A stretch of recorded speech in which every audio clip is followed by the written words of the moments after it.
Hello বিয়ার্স, আসসালামু আলাইকুম। আশা করি আল্লাহর রহমতে সবাই অনেক ভালো আছেন। বিয়ার্স, আজকের ভিডিওটি শুরু করতে যাচ্ছি বাংলাদেশ নৌবাহিনীর 5টি প্রশ্নের উত্তর সহকারে। তো বিয়ার্স, চলুন কথা না বাড়িয়ে ভিডিওটি শুরু করা যাক। ভিডিওটি শুরু করার আগে আপনি যদি ডিফেন্স আপডেট অলে নতুন হয়ে থাকুন তাহলে ডিফেন্স আপডেট অলকে সাবস্ক্রাইব করে পাশে থাকা বেল আইকনটি প্রেস করে দিন। বিয়ার্স, প্রথম প্রশ্নটি হচ্ছে নৌবাহিনী কি?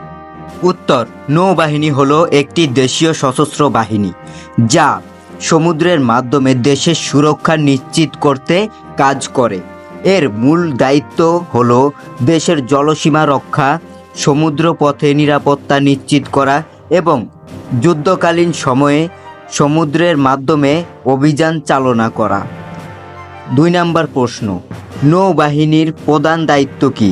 উত্তর, নৌবাহিনীর প্রধান দায়িত্ব হল দেশীয় জলসীমার সুরক্ষা, সামুদ্রিক অঞ্চলে আধিপত্য বজায় রাখা, আন্তর্জাতিক সমুদ্র আইন মেনে চলা এবং প্রয়োজনীয় সময়ে যুদ্ধ পরিচালনা করা।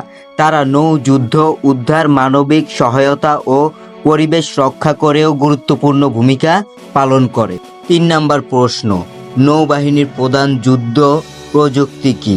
উত্তর, নৌবাহিনীর প্রধান যুদ্ধ প্রযুক্তির মধ্যে রয়েছে যুদ্ধজাহাজ, সাবমেরিন, নৌবিমান, ক্রুজ মিসাইল, টর্পেডো মিসাইল এবং অন্যান্য যুদ্ধ সরঞ্জাম। এগুলোর সাহায্য নৌবাহিনী শত্রু সেনার বিরুদ্ধে সফল অভিযান চালাতে সক্ষম হন। 4 নম্বর প্রশ্ন, নৌবাহিনীতে যোগদানের জন্য কী যোগ্যতা প্রয়োজন?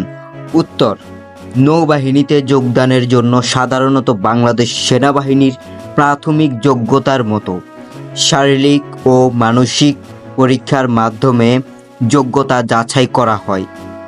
এছাড়া প্রাথমিক শিক্ষাগত যোগ্যতা +2 অথবা সমমান ডিগ্রি প্রয়োজন এবং শারীরিক সুস্থতা ও মানসিক শক্তি থাকতে হবে। সর্বশেষ 5 নম্বর প্রশ্ন, নৌবাহিনী কী ধরনের প্রশিক্ষণ দেয়? উত্তর, নৌবাহিনীর সদস্যদের জন্য কঠোর প্রশিক্ষণের ব্যবস্থা রয়েছে, যার মধ্যে রয়েছে শারীরিক প্রশিক্ষণ, সামুদ্রিক যুদ্ধ কৌশল, অস্ত্র প্রশিক্ষণ, সাবমেরিন ও যুদ্ধজাহাজ পরিচালনা প্রশিক্ষণ এবং উদ্ধার কর্মসূচি প্রশিক্ষণ। ব্যবস্থায় বাহিনীর সদস্যরা যুদ্ধোপদ্যা ও পরিবেশগত পরিস্থিতির সঙ্গে মানিয়ে চলার ক্ষমতা অর্জন করেন এই প্রশিক্ষণগুলোর মাধ্যমে। ভিউয়ার্স, আজকের ভিডিওটি এই পর্যন্তই ছিল। সবাই ভালো থাকবেন, সুস্থ থাকবেন। দেখা হচ্ছে পরের কোনো ভিডিওতে। Thanks for watching.